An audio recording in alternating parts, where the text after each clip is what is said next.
మాట్లాడతారు, దాని మీద మాట్లాడే టైం కూడా వస్తుంది. రైట్. ఇక పదే పదే వివాదాస్పద వ్యాఖ్యలు చేసే కాంగ్రెస్ పార్టీ నేత, Congress party overseas chairman Shyam Pitroda మరోసారి వివాదాస్పద వ్యాఖ్యలు చేశారు. పాకిస్తాన్లో ఉంటే ఏదో సొంత ఇంట్లో ఉన్నట్టుంది, పరాయి దేశంలో ఉన్న భావన కలగలేదు అని చెప్పి ఆయన వ్యాఖ్యానించారు. సో దేశం అంతా కూడా పాకిస్తాన్ ఒక ఫెయిల్ స్టేట్లా చూస్తుంది, ఒక ఎనిమీలా చూస్తుంది. కానీ ఎందుకు మరి కాంగ్రెస్ పార్టీ నాయకులు ఇటువంటి వ్యాఖ్యలు చేస్తూ ఉన్నట్టు ఆ తర్వాత ఆయన కవర్ చేసుకునే ప్రయత్నం చేశారు. బట్ భారతీయ జనతా పార్టీ అయితే పొలిటికల్గా విమర్శలు చేస్తోంది, టార్గెట్ చేస్తోంది. కాంగ్రెస్ పార్టీ దేశద్రోహ పార్టీ, కాంగ్రెస్ పార్టీ ఆపరేషన్ సింధూర్లో కూడా భారత సైన్యానికి సపోర్ట్ చేయలేదు, పాకిస్తాన్కి సపోర్ట్ చేసింది అని చెప్పి ఈ మధ్యకాలంలో మోదీ లాంటి వాళ్ళే చాలా విమర్శలు చేసిన నేపథ్యంలో తాజాగా శ్యామ్ పిట్రోడా చేసిన వ్యాఖ్యలు కాంగ్రెస్ పార్టీకి ఇబ్బందికరమేనా?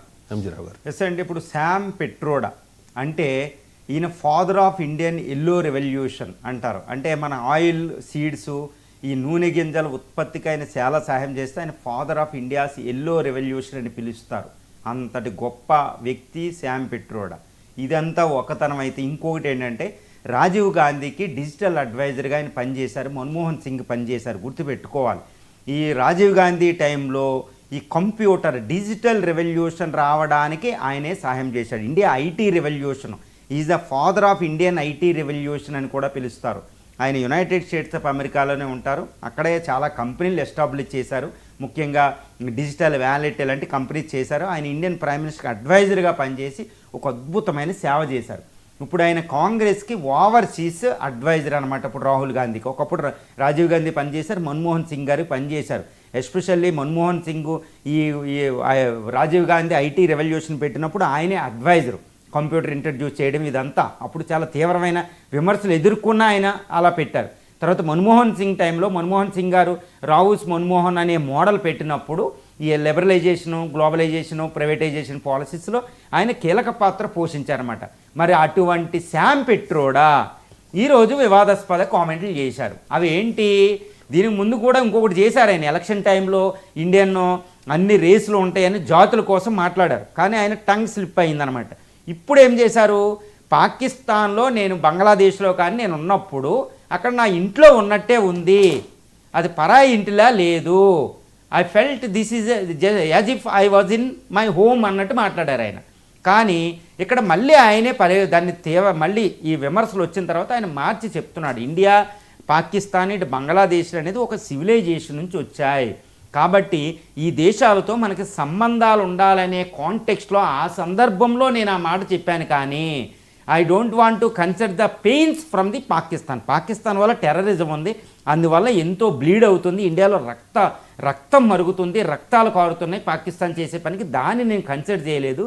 భవిష్యత్తులో పాకిస్తాన్తో ఇండియా సత్సంబంధాలు ఉండాలి, దానివల్ల ఈ సమస్యలు పోతాయనే ఉద్దేశంతో నేను చెప్పానని మళ్ళీ ఆయన ట్వీట్ చేయడం జరిగింది, కరెక్షన్ చేయడం జరిగింది. కానీ ఇక్కడ ఒక విషయాన్ని మనం పరిగణించాలి. మరి శ్యామ్ పిట్రోడా అన్నది తప్ప అనేది మనం గమనించాలి. శ్యామ్ పిట్రోడా ఈరోజు మోడీ దౌత్య విధానానికి వ్యతిరేకంగా మాట్లాడారా, ఈయన్ని వ్యంగ్యం చేశాడా మోడీ దౌత్య విధానాన్ని మనం చూడాలి. ఏం చూడాలి? ఇప్పుడు ఇండియా ఉంది, ఇండియా చుట్టూరు సౌత్ ఏషియన్ కంట్రీస్ అంటాం, ఇటు పాకిస్తాన్, సార్క్ కంట్రీస్, లేదా ఇటు ఇండియాకి నైబర్హుడ్లో మనకి నైబర్ ఎవరు ఇరుగు పొరుగు అంటే ఇటు పాకిస్తాను, నేపాల్, భూటాన్, మయన్మార్, బంగ్లాదేశ్, శ్రీలంక, మాల్దీవులు. ఈ కంట్రీస్తో సత్సంబంధాలు లేకుండా ఇండియా సూపర్ పవర్ అవుతుందా? This is four most important. ఒకటేంటంటే ఇప్పుడు గుజరాల్ ప్రైమ్ మినిస్టర్గా ఉన్నప్పుడు ఆయన ఒక గుజరాల్ డాక్ట్రిన్ అని ఒకటి పెట్టారు. అదేంటంటే without any reciprocity we should maintain relationship with our neighbourhood అని మొదలుపెట్టారు. మన్మోహన్ సింగ్ ఏం చేశాడు? ఎక్స్టెండెడ్ నైబర్హుడ్ అని మొదలుపెట్టారు. పివి నరసింహరావు కూడా గుజరాల్ డాక్ట్రిన్ పెట్టింది, ఇంకా లుక్ ఈస్ట్ పాలసీ పెట్టారు, తర్వాత లుక్ వెస్ట్ పాలసీ పెట్టారు, ఇప్పుడు మోడీ గారు ఇవన్నీ. తర్వాత ఇదంతా మనం మర్చిపోకూడదు. ఇప్పుడు మోడీ గారు ఏంటంటే మల్టీ అలైన్మెంట్ అని ఒకటి పెట్టారు. ఇవన్నీ ఎవల్యూషన్ అనమాట ఇండియన్ దౌత్య విధానంలో. ఎంతటి గొప్ప అమెరికాను, ఎక్కడో దూరంలో ఉన్న రష్యాతోనూ, ఎక్కడో ఉన్న లాటిన్ అమెరికా దేశాలతో సంబంధాలు ఉండొచ్చు, కానీ ఒక్క వాజ్పేయి గారు అన్న ఒక్క స్టేట్మెంట్ చూడొచ్చు. వాజ్పేయి గారు ఏమన్నారంటే, మనం we can choose our friends but we can't choose our neighbour. గుర్తుపెట్టుకోవాలి, మనం ఎవరినైనా ఫ్రెండ్ని ఎక్కడైనా స్నేహితుడిని పెట్టేసుకోవచ్చు ఎక్కడోళ్ళు అక్కడనే, కానీ మన ఇరుగు పొరుగు వారిని సెలెక్ట్ చేసే అవకాశం మనకు ఉండదు. గుర్తుపెట్టుకోవాలంటే పాకిస్తాను, బంగ్లాదేశ్, ఇటు శ్రీలంక, ఇటు మాల్దీవులు, నేపాల్ ఇవన్నీ ఫెయిల్డ్ స్టేట్స్ అండి, మైన్మార్లు. కానీ మనం వాటిని మార్చుకుని ఇంకొకరిని పెట్టుకోలేము. అక్కడ వాళ్ళతోనే మనం గత్యంతరం లేకుండా ఫ్రెండ్షిప్ చేయాలి. మరి ఫ్రెండ్షిప్ చేయకపోతే మనకే ప్రాబ్లమే. మరి ఫ్రెండ్షిప్ చేయాలంటే అటేపోడు చెయ్యి చాచకపోయినా మనం వాటితో జాగ్రత్తగా ఉండాలి. మన ఇరుగు పొరుగు లేక ఒక అపార్ట్మెంట్లో ఉన్నప్పుడు పక్కన ఒక సావు జరిగినప్పుడు మనం కూడా వంట చేసుకోలేమండి. పక్కింటోళ్ళతో ఒక మంచి ఫంక్షన్ జరుగుతుంటే ఆ అట్మాస్ఫియర్ మన మీద కూడా ఉంటుంది. పక్కింట్లో అల్లరి చిల్లరగా ఉంటే మన పిల్లల మీద ప్రభావం ఉంటుంది. పక్కన పిల్లలు బాగా అభివృద్ధి చెందుతుంటే మన పిల్లల మీద ప్రభావం ఉంటుంది. అలాగే ఇరుగు పొరుగు దేశాలు. ఆయన అన్నది ఏంటంటే, ఇక్కడ శామ్ పిట్రోడా ఆయన కరెక్షన్ చేసుకుని మాట్లాడింది ఏంటంటే, నేను ఈ మాటలో మాట్లాడాను, దౌత్య విధానం ప్రకారం పక్క దేశాలు ఎలా ఉన్నా మనం వాటితో స్నేహానికే ప్రయత్నం చేయాలి, అదర్వైజ్ అది మనని ఎఫెక్ట్ చేస్తుంది అని. దానికోసం ఒక ఉదాహరణ చెప్తానండి. యునైటెడ్ స్టేట్స్ ఆఫ్ అమెరికా చుట్టూరు ఉన్న దేశాలతో సత్సంబంధాలు ఉండి బోర్డర్ ప్రాబ్లమ్స్ ఉండవు యునైటెడ్ స్టేట్స్ ఆఫ్ అమెరికాకి. అందుకే అది ప్రపంచం మీద దృష్టి పెట్టగలుగుతుంది. ఇండియాకి ఇండిపెండెన్స్ వచ్చిన తర్వాత పాకిస్తాన్తో 5 యుద్ధాలు, ఇటు చైనాతో యుద్ధాలు, పక్క వాళ్ళతో దెబ్బలాటల వల్ల మనం సౌత్ ఏషియా దాటి మనకు ప్రపంచ స్థాయి పవర్ ఉంది ఇండియాకి. కానీ ప్రపంచం మీద దృష్టి పెట్టలేకపోతున్నాయి ఎంతసేపు పాకిస్తాన్. భారతదేశానికి ఒక 5వ వంతు కూడా లేని పాకిస్తాన్తో దెబ్బలాడి ఎంతసేపు పాకిస్తాన్తో. చూడండి, ఇది మన మీద ఒక హ్యాంగ్ ఓవర్ ఉంటుందండి. ఈరోజు ఇండియన్స్ ఎంతసేపు పాకిస్తాన్ వేసేయాలి, పాకిస్తాన్ వేసేయాలి. What Pakistan before India? Pakistan ఎంత అండి ఇండియా మీద? ఈరోజు మనం చైనాతోనూ, అమెరికాతోనూ, పెద్ద పెద్ద దేశాలతో పోటీ పడాలి. కానీ ఇండియన్స్కి ఎంతసేపు ఎప్పుడు పాకిస్తాన్ ఫేవర్ తోటి ఉంటారు. పాకిస్తాన్ వేసేయాలి లేదా అంతే. కానీ మనం చైనాతో మాట్లాడాలి, చైనాతో కంపీట్ అవ్వాలి, అమెరికాతో కంపీట్ అయ్యే కెపాసిటీ ఈరోజు ఉంది. యూరోపియన్ యూనియన్తో కంపీట్ చేయాలి. యూరోపియన్ యూనియన్ ఎంటైర్ ఎకానమీని ఇండియా దాటపోతుంది. అమెరికన్ ఎకానమీని 2047 దాటపోతుంది. చైనా ఎకానమీని కూడా దాటపోతున్నాం భవిష్యత్తులో. ఇలాంటి దేశం ఎంత హ్యూజ్ పొటెన్షియల్ ఉండి పాకిస్తాన్తో కంపేర్ చేసుకోవడం అనేది ఇండియన్స్కి ఒక రోగంగా వచ్చింది. పాకిస్తాన్తో కంపేర్ చేయండి. పాకిస్తాన్ దాన్ని సీరియస్గా తీసుకోవాలి, కానీ దాన్ని ఎక్కడ పెట్టాలి అక్కడ పెట్టాలి. నైబర్హుడ్తో సంబంధాలు ఉండాలి. ఈరోజు బంగ్లాదేశ్లోకి, పాకిస్తాన్లోకి, శ్రీలంకలోకి, మాల్దీవుల్లోకి చైనా వచ్చి ఎంటర్ అవుతుంది. మరి మనం ఏం చేయాలి?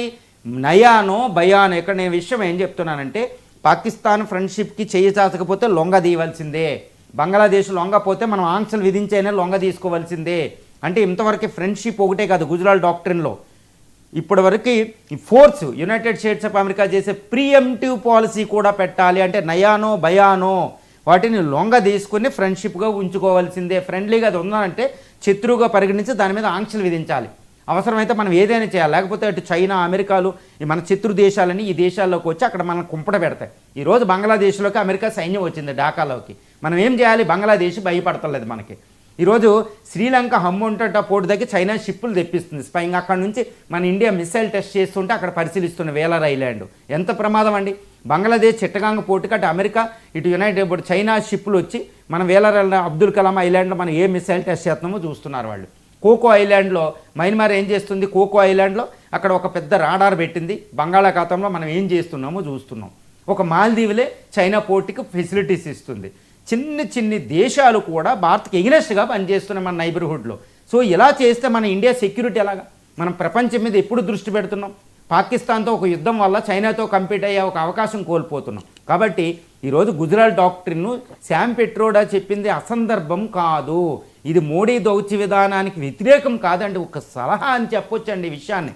ఏంటంటే అక్కడ లుకిస్ట్ పాలసీ పివి నరసింహరావు గారు పెట్టింది, గుజరాల్ డాక్ట్రిన్ గుజరాల్ గారు పెట్టింది, అంతకుముందు ఇందిరాలు, అంతకుముందు నెహ్రూలు పెట్టిన ఈ ప్రతి ప్రైమ్ మినిస్టర్ అద్భుతమైన కృషి చేశారు. ఎవరైనా నైబర్హుడ్ ఇరుగు పొరుగు దేశాలతో సత్సంబంధాలు లేకపోతే ఇండియా ప్రపంచం మీద దృష్టి పెట్టలేదు. కాకపోతే ఇప్పుడు మనం ఫ్రెండ్షిప్ ఇస్తుంటే వాళ్ళు టెర్రరిస్టులు పంపిస్తుంది పాకిస్తాన్. అందువల్ల ఏం చేయాలి? లొంగ తీయాలి. సో లొంగ తీయాలంటే మన బలాన్ని వాడి మీద చెప్పాలి. ఎవరే నువ్వు ఫ్రెండ్గా ఉంటావా, ఎనిమిగా ఉంటావా? అంతేగాని నువ్వు ఫ్రెండ్ ఎనిమి నాటకాలు చేయడానికి కుదరదు. ఇది గుజరాల్ ఎరా కాదు, ఈ ఎరా నెహ్రూ ఎరా కాదు. This is the 21st century India అని ఇండియన్ ఫారిన్ పాలసీలో there is should be some change అండి. సో ఇండియాలో వాడు శత్రువుని తీసుకొచ్చి అక్కడ వేసి మన మీద నిఘా వేయడానికి కుదరదు. కాబట్టి శామ్ పిట్రోడా చేసిన కామెంట్ని మనం ఒక ఆసరాగా తీసుకుని దీని మీద చర్చ చేస్తే భారతదేశం నైబర్హుడ్తో మనం 80% సత్సంబంధాలు ఉండాలి. కానీ వాడు ఎనిమిగా ఉంటానంటే వాడిని కొట్టాలి. ఈ విధంగా ఉంటేనే ఇండియా ప్రపంచం మీద దృష్టి పెట్టి ఒక ప్రపంచ పవర్గా ఇటు చైనా, యుఎస్, EU పెద్ద పెద్ద దేశాలతో కంపీట్ అవ్వగలిగిన ఒక అద్భుతమైన అవకాశం మన చేతిలో ఉంటుంది. ఇరాన్లో భారత్ అభివృద్ధి చేసిన పోర్ట్ చబహార్ పోర్ట్